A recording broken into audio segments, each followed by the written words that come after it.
నిన్న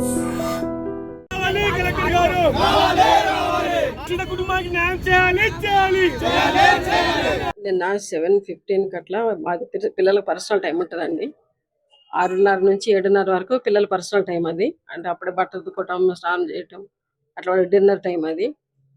7:30కి 7:50 మేము పిల్లల్ని స్టడీ నుంచి డిన్నర్ పంపించిన తర్వాత నేను కూడా పిల్లల్ని డిన్నర్ చేసి రండి అన్నాను. నేను నా ప్లేట్ తీసుకొని అందరం కలిసి వెళ్ళాము. డిన్నర్కి వెళ్ళి తింటున్నా. దాదాపు 7:15 అట్లా అనుకుంటా. పిల్లలు హై స్కూల్ పిల్లలు వచ్చారు. ఆ మేడం ఒక అక్కయ్య లోపల బోల్ట్ పెట్టుకుంది, లైట్ ఆఫ్ చేస్తుంది, ఎంత తీయమన్నా తీయట్లేదని అంటే ఇమీడియట్ గా నేను లేచి అక్కడ పీడీలు ఉన్నారు ఇద్దరు. సుస్మిత పరిగెత్తు లోపల ఎవరో అమ్మాయి తలుపు పెట్టుకుందట అంటే ఆ అమ్మాయి పరిగెత్తింది.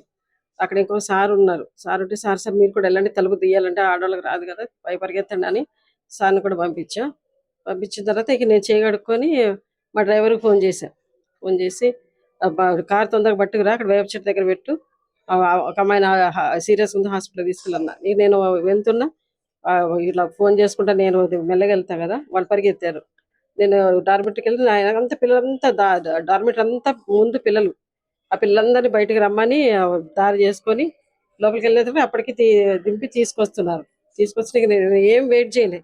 ఇక ఆ విషయం తెలిసి స్టాఫ్ నర్స్ అక్కడ స్కూల్లో అప్పుడు 7 to 7:30 ఆమె మెడిసిన్స్ ఇస్తుంది పిల్లలకి.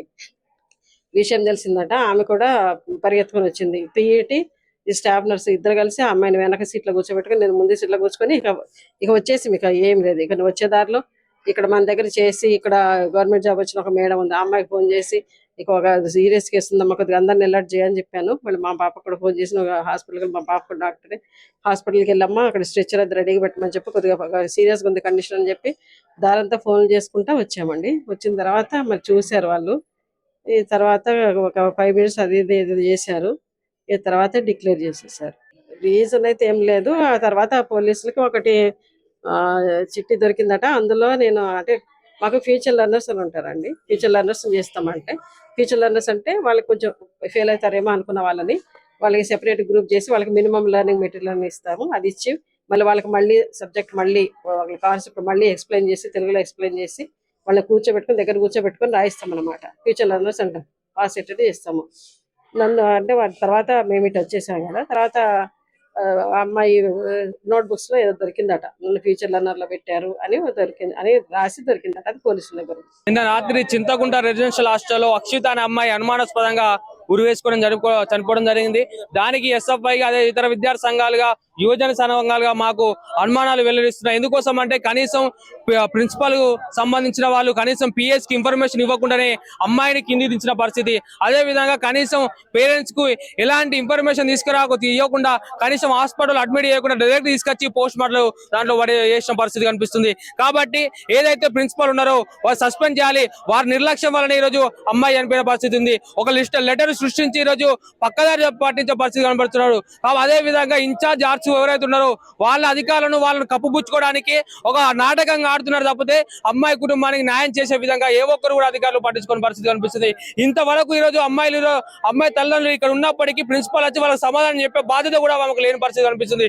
ఇంతవరకు కూడా ప్రిన్సిపల్ వచ్చి అమ్మాయి కుటుంబంతో మాట్లాడిన పరిస్థితి లేదు. కాబట్టి ఇప్పటికైనా అధికారులు స్పందించాలి. ఆ ప్రిన్సిపల్ సస్పెండ్ చేయాలి. అమ్మాయి కుటుంబం ఈ రోజు అక్షిత అనే అమ్మాయి జరిగింది, తర్వాత ఏ ఒక్క అమ్మాయికి జరగకుండా అధికారులు స్పందించి ఏదైతే ప్రిన్సిపల్ సస్పెండ్ చేయాలి. అదే విధంగా ఇన్ఛార్జి ఆర్సీఓ ఉన్నారో ఆయనను కూడా సస్పెండ్ చేయాలి. హౌస్ ఇన్ఛార్జ్ ఎవరైతే ఉన్నారో వాళ్ళకు కూడా సస్పెండ్ చేయాలి. ఏ ఒక్కరు కూడా బాధ్యత అనేది లేకుండా పోతున్నది. మొన్ననే ఈ రోజు రీసెంట్ గా జరిగినప్పటికీ ఏ ఒక్క రోజు కూడా అధికారులు వాళ్ళు పర్యవేక్షణ చేసిన పరిస్థితి లేవు. ఈరోజు ఒక్కొక్కరు ఒక్కొక్క కట్టుగా తల్లుతున్న పరిస్థితి ఉంది. ఒక లెటర్ సృష్టించున్నారు, ఆ లెటర్ లో 4 ఉన్నదాన్ని 7 చేసిన పరిస్థితి. అది ఎవరు చేసిరని చెప్పేసి మాకు అనుమానాలు ఉన్నాయి. కాబట్టి ఇప్పటికైనా కుటుంబాలు న్యాయం చేయాలి, విచారణ జరిపించాలి.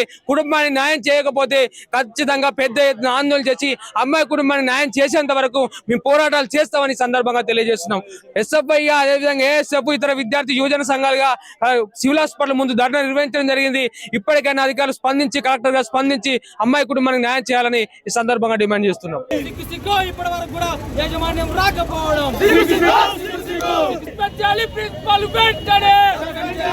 తల్లిదండ్రుల పక్షాన మేము డిమాండ్ చేస్తా ఉన్నాం.